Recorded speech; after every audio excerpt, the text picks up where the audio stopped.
किसी शहर के रेलवे स्टेशन पर एक भिखारी रहता था। वो वहां आने जाने वाली रेलगाड़ियों में बैठे यात्रियों से भीख मांगकर अपना पेट भरता था। एक दिन जब वह भीख मांग रहा था तो सूट बूट पहने एक लंबा सा व्यक्ति उसे दिखा। उसने सोचा कि यह व्यक्ति बहुत अमीर लगता है, इससे भीख मांगने पर यह मुझे जरूर अच्छे पैसे देगा। वह उस लंबे व्यक्ति से भीख मांगने लगा।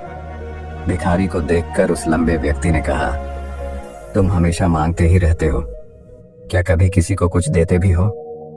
भिखारी बोला, साहब मैं तो भिखारी हूं, हमेशा लोगों से मांगता ही रहता हूं, मेरी इतनी औकात कहां कि किसी को कुछ दे सकूं। लंबा व्यक्ति बोला, जब किसी को कुछ दे नहीं सकते तो तुम्हें मांगने का भी कोई हक नहीं है। मैं एक व्यापारी हूं और लेन देन में ही विश्वास करता हूं। अगर तुम्हारे पास मुझे कुछ देने को हो तभी मैं तुम्हें बदले में कुछ दे सकता हूं। इतना कहने के बाद वह लंबा आदमी ट्रेन में बैठकर चला गया। इधर भिखारी उसकी कही गई बात के बारे में सोचने लगा। उस लंबे व्यक्ति के द्वारा कही गई बात उस भिखारी के दिल में उतर गई। वह सोचने लगा कि शायद मुझे भीख में अधिक पैसा इसीलिए नहीं मिलता क्योंकि मैं उसके बदले में किसी को कुछ दे नहीं पाता हूं। लेकिन मैं तो भिखारी हूं, किसी को कुछ देने लायक भी नहीं हूं। लेकिन कब तक मैं लोगों को बिना कुछ दिए केवल मांगता ही रहूंगा। बहुत सोचने के बाद उस भिखारी ने निर्णय किया कि जो भी व्यक्ति उसे भीख देगा उसके बदले में वह भी उस व्यक्ति को कुछ जरूर देगा।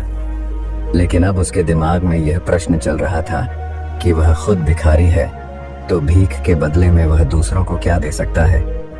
इस बात को सोचते हुए 2 दिन हो गए, लेकिन उसे अपने प्रश्न का कोई उत्तर नहीं मिला था।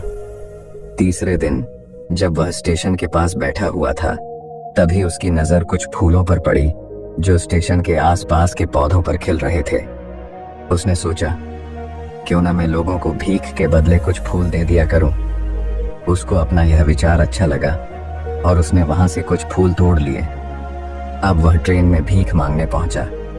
अब जब भी कोई उसे भीख देता तो उसके बदले में वह भीख देने वाले को कुछ फूल दे देता। उन फूलों को लोग खुश होकर अपने पास रख लेते थे।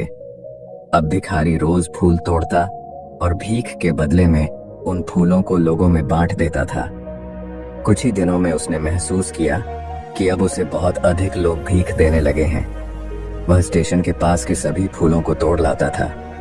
जब तक उसके पास फूल रहते थे तब तक उसे बहुत से लोग भीख देते थे, लेकिन जब फूल बांटते बांटते खत्म हो जाते तो उसे भीख भी नहीं मिलती थी।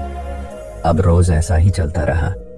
एक दिन जब वह भीख मांग रहा था तो उसने देखा कि वही लंबा व्यक्ति ट्रेन में बैठा है, जिसकी वजह से उसे भीख के बदले फूल देने की प्रेरणा मिली थी। वह तुरंत उस व्यक्ति के पास पहुंच गया और भीख मांगते हुए बोला, आज मेरे पास आपको देने के लिए कुछ फूल हैं।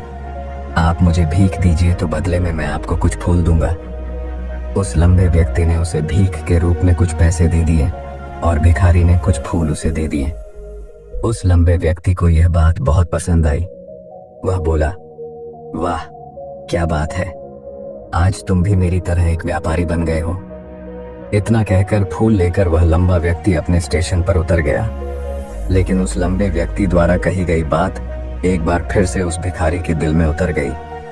वह बार बार उस लंबे व्यक्ति के द्वारा कही गई बात के बारे में सोचने लगा और बहुत खुश होने लगा। उसकी आंखें अब चमकने लगीं।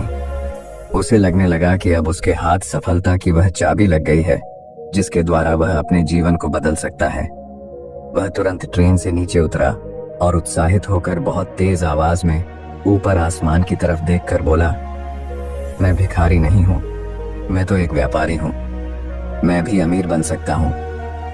लोगों ने उसे देखा तो सोचा कि शायद यह भिखारी पागल हो गया है और अगले दिन से वह भिखारी उस स्टेशन पर फिर कभी नहीं दिखा।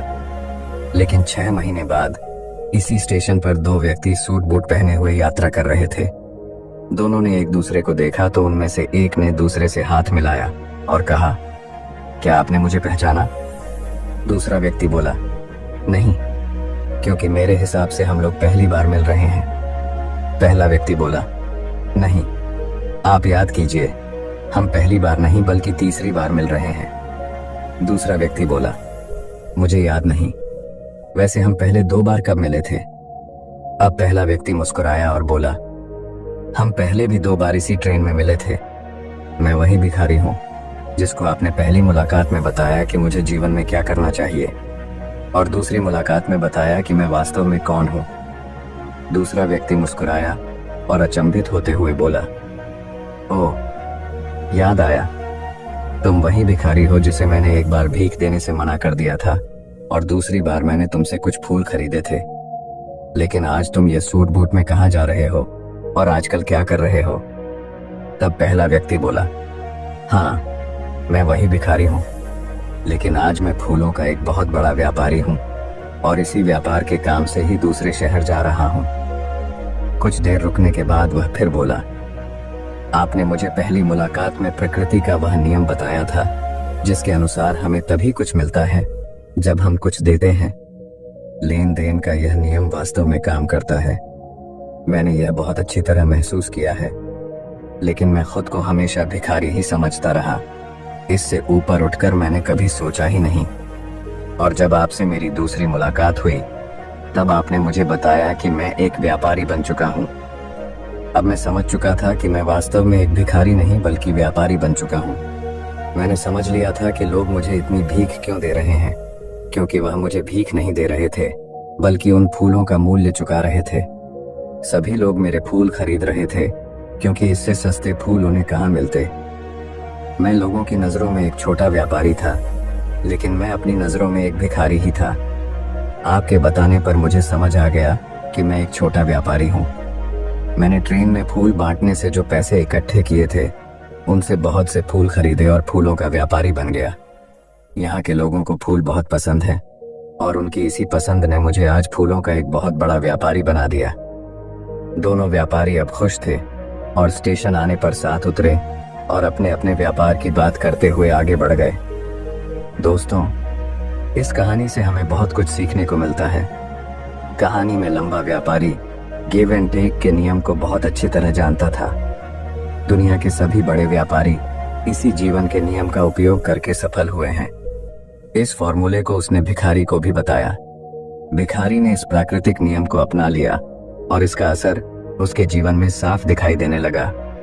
उसने अपनी सोच बदली और उसकी जिंदगी बदल गई। यह कहानी हमें बताती है कि हम यदि अपनी सोच बदल लें तो कुछ भी हासिल किया जा सकता है। यदि हम खुद को छोटा समझते रहेंगे तो हम हमेशा छोटे ही बने रहेंगे। बड़ा बनने के लिए हमें अपनी सोच को बदलना होगा और खुद के बारे में बड़ा सोचना होगा। कहानी का सार यह है कि सफलता आपकी सोच में छुपी होती है।